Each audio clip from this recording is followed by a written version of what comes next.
up, cyberpunks and retro nerds? Welcome back to another episode of Neon Trash. Johnny Rockin' here, Tommy the Hammer there, and it happens to be my birthday. Ah, yeah. That's right, folks. The most prolific holiday of Groundhog's Day happens to be also my day of birth. Oh, damn. But it is also the beginning of February, which, as you know, is Black History Month.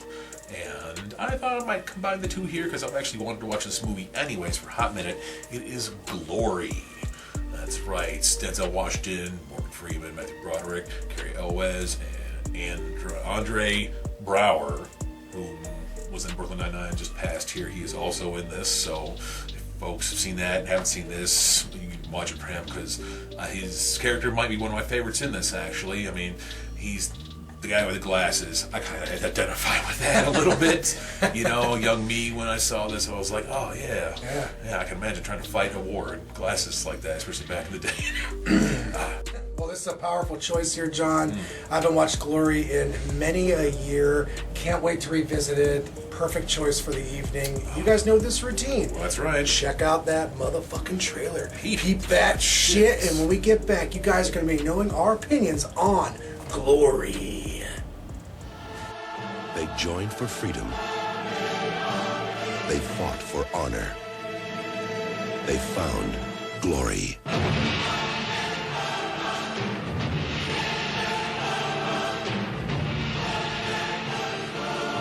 Matthew Broderick, Denzel Washington, Cary Elwes, and Morgan Freeman.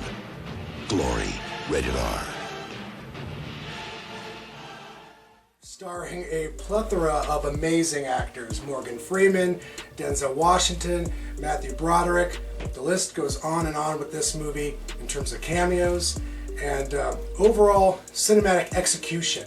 Excellent movie. It just full sends the vibe, takes the audience, puts them there in the time period, and doesn't mess around. Talk about a punch in the gut. I mean, this movie, you know, it's, I don't know, I want to say like 800 things at once. Because I mean, there's a lot to this movie. Yeah. It's a full 2 hours long, and there's still like, you know, a bunch of deleted scenes on disc too here. Like, this movie could have been like super long, but I'll give much props to the editors for like, in the director for choosing, you know, what to show here, because they do a great job of showing like the development and growth these men are able to tell.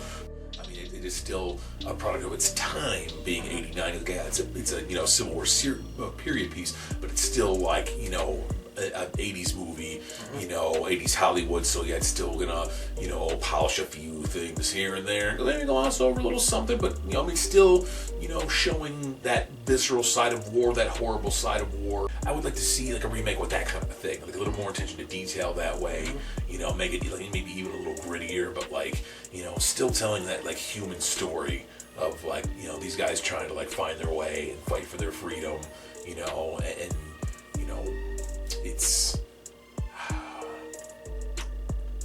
maybe, yeah, the focus was on, you know, Colonel Shaw, because I mean, ultimately it was like his letters that they like based most of this movie on. If I had to give it a star count, and I do, I will give this 8.5 out of 10. I will give this 10 stars.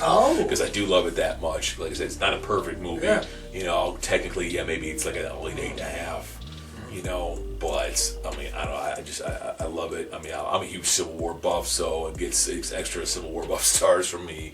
Like, yes, like, I feel like there is a modern audience that would probably gel with a more modern retelling of this story. You know, some, myself included, might say just watch the original and go from there. But I guess in this case, maybe this story could be, you know, updated for a more modern audience. But still, if we're getting down to brass tacks, guys, just watch the fucking original. I'm gonna be with John on this one. I was thinking about my star count. I'm gonna say 8.5. On the back here it says 2 thumbs up by Siskel and Ebert.